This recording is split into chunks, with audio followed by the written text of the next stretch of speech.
लेकिन यह लड़का कौन था जो नीतीश कुमार के कार्यकाल में जन्म लिया। नीतीश कुमार का मुख्यमंत्री, नीतीश कुमार 17 साल के मुख्यमंत्री है और बच्चा 11 साल का है। 11 साल में 5 साल 6 साल बच्चा अबोधावस्था में होता है और 5 साल 6 साल के बोधावस्था नीतीश कुमार की पोल खुल के लग। बिहार के मुख्यमंत्री या उत्तर प्रदेश के मुख्यमंत्री एक ही हिस्सा है कि जाते हैं तो लड़का कुर्सी लेते जाते हैं, अब बाद में चले गए तो कुर्सी और ऐसी सब।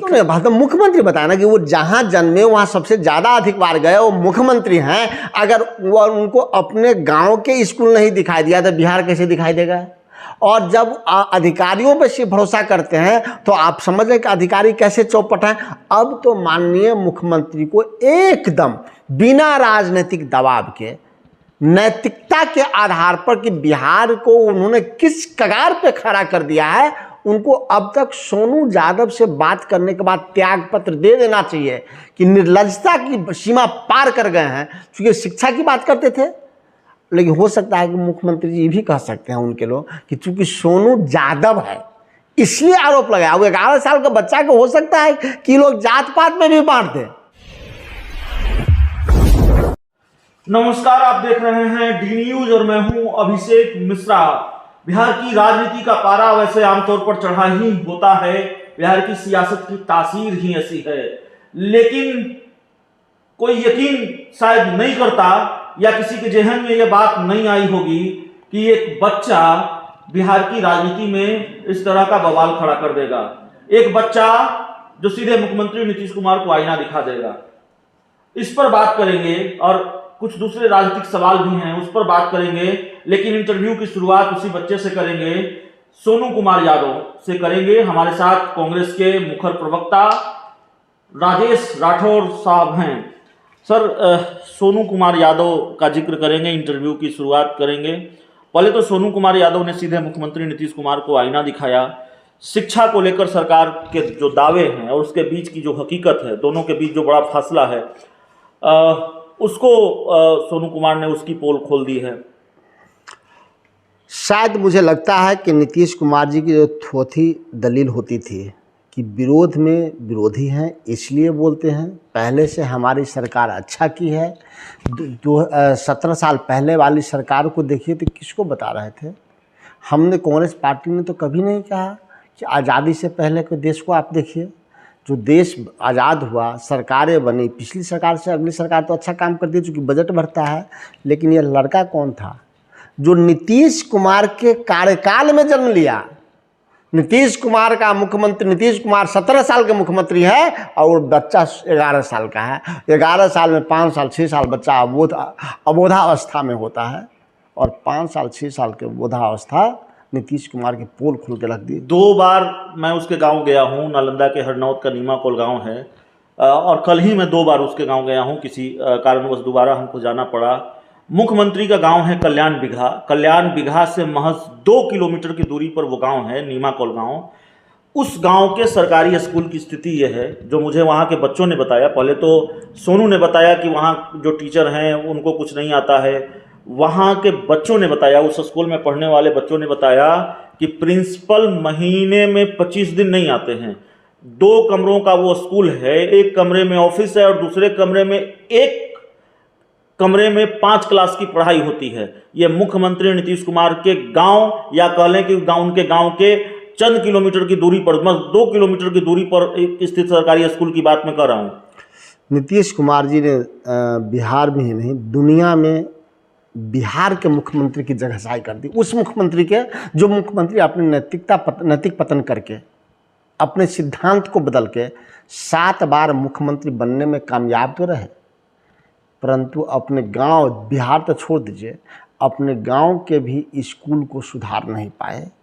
और शिक्षा व्यवस्था ऐसी चौपट की कि उनके गांव के, उनके मुख्यमंत्रित्व काल में जन्मे 11 साल का सोनू यादव जब बेबाकी से अपनी बात कहता है तो मुख्यमंत्री मुंह फेर लेते हैं। आज मुख्यमंत्री हिम्मत करें और प्रेस कॉन्फ्रेंस करके बताएं कि 17 सालों में मुख्यमंत्री जी बिहार के तमाम जिलों में जितना नहीं गए, उससे कई गुना ज़्यादा पूरा जीवन उनका मुख्यमंत्री बनने के बाद नालंदा में लगा है। सवाल तो यह भी उठता है राजेश राठौर जी कि मुख्यमंत्री नालंदा में लगातार घूम रहे हैं, नालंदा उनको वो स्कूल शायद नहीं दिखा, वहाँ नहीं गए, या फिर उनकी पार्टी के कुछ एक नेता हैं जो कमाई, दवाई, सुनवाई, सिंचाई, पढ़ाई की बात करते थे, उनकी तरफ से भी इस पर चुप्पी है।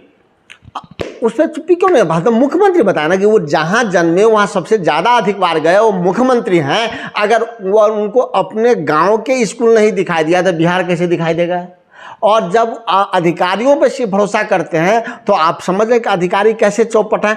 अब तो माननीय मुख्यमंत्री को एकदम बिना राजनीतिक दबाव के, नैतिकता के आधार पर कि बिहार को उन्होंने किस कगार पे खड़ा कर दिया है, उनको अब तक सोनू यादव से बात करने के बाद त्याग पत्र दे देना चाहिए कि निर्लज्जता की सीमा पार कर गए हैं। क्योंकि शिक्षा की बात करते थे, लेकिन हो सकता है कि मुख्यमंत्री जी भी कह सकते हैं उनके लोग कि चूंकि सोनू यादव है इसलिए आरोप लगाया। वो 11 साल का बच्चा को हो सकता है कि लोग जात पात में भी बांट दें, लेकिन मुख्यमंत्री जी कितना दिन आंख पे धूल झोंकिएगा?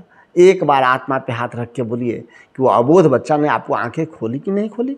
आप कुर्सी 7 बार बचाने में कामयाब रहे, अपने नैतिक पतन करके कामयाब रहे। आप एनडीए में और यूपीओ में दोनों में कुर्सी बचाने में कामयाब रहे, लेकिन बिहार को बचाने में क्यों नहीं कामयाब रहे? बिहार के शिक्षा व्यवस्था को बचाने में क्यों नहीं कामयाब रहे? क्योंकि आपकी नीयत नहीं है काम करने की। अगर नीयत काम में रहती तो उस दिन गए थे आप अपने धर्मपत्नी के पुष्पांजलि अर्पित करते, श्रद्धा सुमन पे हम भी उनके प्रति श्रद्धा रखते हैं, लेकिन उस गांव में तो आप बार बार जाते हैं। आप ये भी नहीं कह सकते हैं कि हम नहीं जाते हैं। जब से मेरी जानकारी थोड़ी दुरुस्त कीजिएगा, मैं नहीं जानता, मुझे ये पता नहीं है, अगर मैं कहीं गलत हूँ तो आप बताइएगा। आपने कभी बिहार के मुख्यमंत्री नीतीश कुमार को बिहार के सरकारी स्कूलों में विजिट करते देखा है? आपके सामने ऐसी कोई तस्वीर है, आपको याद है?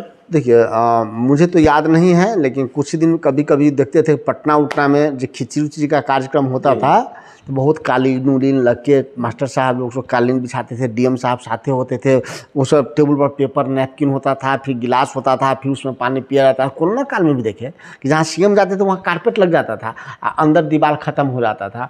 बिहार के मुख्यमंत्री या उत्तर प्रदेश के मुख्यमंत्री एक ही है कि जाते हैं तो ललका कुर्सी लेते जाते हैं, अब बाद में चले गए तो कुर्सी और एसी सब चले गए। तो मुख्यमंत्री जी स्कूल, देखिए सीएम को स्कूल विजिट करने की जरूरत नहीं है। आज वो दूसरे विभागों में घूम रहे हैं। आप कभी पथ निर्माण विभाग में घूमते हैं, कभी भवन निर्माण विभाग में आप घूमते हैं। उनको तो अपने मंत्रियों पर भरोसा नहीं है। आप सभी विभागों में, तो शिक्षा विभाग में क्यों नहीं घूमते हैं? जो बुनियादी बातें हैं, मानव संसाधन की बातें हैं, तो मुख्यमंत्री जी औचक निरीक्षण नहीं करते हैं। मुख्यमंत्री काफिला में चलते, कभी जाते तो पता चलता है। और मुख्यमंत्री कभी घूम के काम नहीं करता है, मुख्यमंत्री तो फीडबैक लेता है। हम ये कहना चाहते हैं कि मुख्यमंत्री दृष्टिहीन है, चूंकि उनको फीडबैक देने वाला गलत है। मुख्यमंत्री घरे घरे घूमता थोड़ी है, मुख्यमंत्री तो कहीं एक जगह रहता है। तो मुख्यमंत्री को अपने जब गांव के बगल के स्कूल के बारे में नहीं पता है, इसका मतलब है कि मुख्यमंत्री जी पब्लिक के सुनते नहीं हैं।